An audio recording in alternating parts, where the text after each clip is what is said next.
ছেলেটা 7-8টা বিয়ে করছে, ছেলেটা একটা নেশাখোর ছেলে। কোনো মায়ের বুক খালি করে যেন, কোনো মাকে কাঁদায় যেন, কোনো মায়ের সংসার নষ্ট করে যেন এই ধরনের কাজ না করতে পারে। টিকটকের কথা বলে যে কোনো বাচ্চাদেরকে নিয়ে এরকম ভবিষ্যৎ নষ্ট না করে, এই টিকটক আইডিটাই ছেলেটার বন্ধ করে দেওয়া হোক, ছেলেটার উপরে ব্যবস্থা নেওয়া হোক। আর এই ছেলেটা রং ঢং করতেছে, এখনও নাচানাচি করতেছে, করে আমার মেয়েটাকে আবার দেখাচ্ছে, আবার বোঝাচ্ছে আমি খুব ভাইরাল, আমি একটা নায়ক। হ্যাঁ, এই ছেলেটার তো এই সমাজে থাকাও উচিত না। আমি আপনাদের মাধ্যমে চাই এই ছেলেটার যেন কঠিন শাস্তি হোক, কঠিন বিচার হোক। কখন একটা মা শুনে যে একটা বাচ্চার উপর অত্যাচার হচ্ছে, সেই মাটা কি ঘরে বসে থাকতে পারে? তখন আমি আবার থানায় গেছি, আবার থানায় যেয়ে কমপ্লেন করলাম। ওরা বললো ওরা যেই থানায় আসে আপনি ওই থানায় যোগাযোগ করেন। ওই থানায় যোগাযোগ করলাম, ওদেরকে বললাম আমি ওই থানায় আসতেছি, মানে ওই এলাকায় আসতেছি, আপনারা একটু করবেন। তখন তারা আমার নাম্বারটা রাখলো। হ্যাঁ, রাখার পরে তা আমাকে বলতেছে, যখন আমি অর্ধেক রাস্তায় চলে গেছি, ওই এলাকায় যখন আমি অর্ধেক রাস্তায় গেছি আমার মেয়ের এইসব কথা শুনে, তখন আমার নিশা ফোন দিছে। ফোন দিয়ে আমাকে বলতেছে, আন্টি আপনি এসে কালকে সকালে নিয়ে যাবেন আপনার মেয়েকে, সকালে নিয়ে যাবেন। তো আমি বলতেছি কেন, এমন কি হয়েছে যে আমার মেয়েকে 1 বছর পরে দিবা বলতেছো, এখন বলতেছো সকালে দিয়ে দিবা, এমন কি হয়েছে, আমার মেয়ের সাথে কথা বলতে দাও। বলতেছে কিছুই হয় না, আপনার মেয়ে ভালো আছে। ওকে ভালো হয়েছে, কথা বলতে দাও। তখন আমি ওদেরকে বুঝতে দিই নাই যে আমার মেয়েকে আনতে আমি যাচ্ছি, তাদের অ্যাড্রেস সব কিছু আমার কাছে চলে আসছে। হ্যাঁ, আমার অ্যাড্রেস আছে, আমি যাচ্ছি ওই বাসায়। তারপরে ওরা বুঝতে দেয় না, ওরা বুঝতে পারছে হয়তো কারোর কাছ থেকে যে আমি যাচ্ছি পুলিশ নিয়ে, হ্যাঁ, ধরার জন্য। তখন নিশাই আমাকে ফোনটা দিচ্ছে। দেওয়ার পরে তখন আমি পুলিশকে বললাম ঠিক আছে আগে আমি যাই, যখন আমি যাই দেখবো সমস্যা তখন আপনাকে দিব, তখন আপনারা যাবেন। বলতেছে ঠিক আছে আপনি আগে যান। তারপরে আমি গেলাম, যাই বললাম আমার সাথে এখানে ডিবি অফিসের এখানে দেখা করো। তারা আসে না, তারা ভয়ে আসতেছে না। হ্যাঁ, আসে না। তারপরে আমি আবার গেছি, ওরা 6তলা একটা ভবনে উঠায় আমাকে একটা পুলিশের সামনে।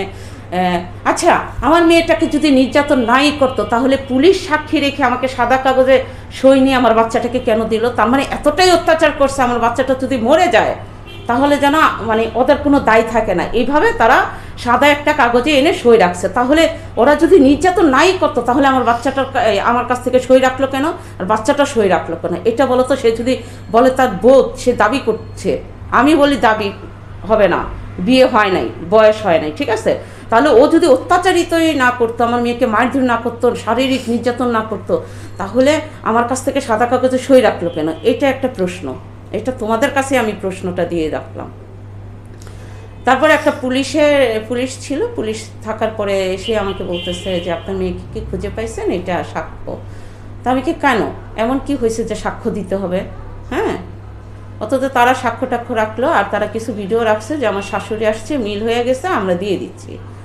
তো আমার মেয়েকে আমি আবার কানে কানে বললাম আমি যেহেতু চলে আসছি তোমার ভয় নাই, আমি আসছি। হ্যাঁ, এটা সাহস দিলাম ওকে। ওই ছেলে যখন ভিডিও ছাড়ছে আপনারা দেখবেন, ওর চেহারা ভিতরে চলে গেছে, চোখ মুখ মার খেয়ে একদম অস্থির অবস্থা, সে দাঁড়াইতে পারে না। ওরা খালি ভিডিও করতেছে, আমাকে ভিডিও নিও না, আমার বাচ্চাটাকে তো আগে বাঁচাইতে হবে এখান থেকে নিয়ে। হ্যাঁ, আমি সুন্দর মতন যখন সিএনজিটা টান দিলাম সামনে, তখন আমার মেয়ে জড়ায় ধরে বলল মা আমাকে আরেকটু না আসলে মেরে ফেলতো। এর ভিতরে অত্যাচারিত হয়ে মেয়ে একাই ওই বাসা থেকে পালায় যাইতে নিচ্ছিল, ঠিক আছে? রিস্কায় উঠছে, রিস্কার থেকে তাকে ধরে নিয়ে বাসায় নিয়ে ইচ্ছা মতন মারছে। সেটা আমার মেয়ে আমাকে যখন সিএনজিতে বলল, তখন আমি বিডি ইমরানের ফোন দিলাম, ইমরান তোমরা তো বিশ্বাস করো না ছেলেটা এতটা বেদক, দেখো আমার মেয়ে কি বলে। তখন ইকরা সব বলল। তখন ইমরান কি করলো, এই কথাগুলো রেকর্ড করে ছেড়ে দিল। ছেড়ে যখন দিছে, ভাইরাল হয়ে গেছে ছেলে, এখন তো বিপদে পড়বে।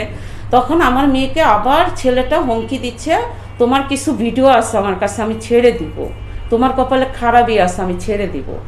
হ্যাঁ, ওই বিডি ইমরানকে বলো এই ভিডিওটা যেন ডিলিট করে দেয়। তখন আমি মেয়ে যখন কান্দা করতেছে আমার কাছে ভয়ে, তখন আমি ইমরানকে বললাম, ইমরান বাবা ভিডিওটা ডিলিট করে দাও, পরে আবার যদি লাগে তুমি দিও। আমি ওর কাছ থেকে ভালো করে আগে শুনি আর কি বিষয়টা।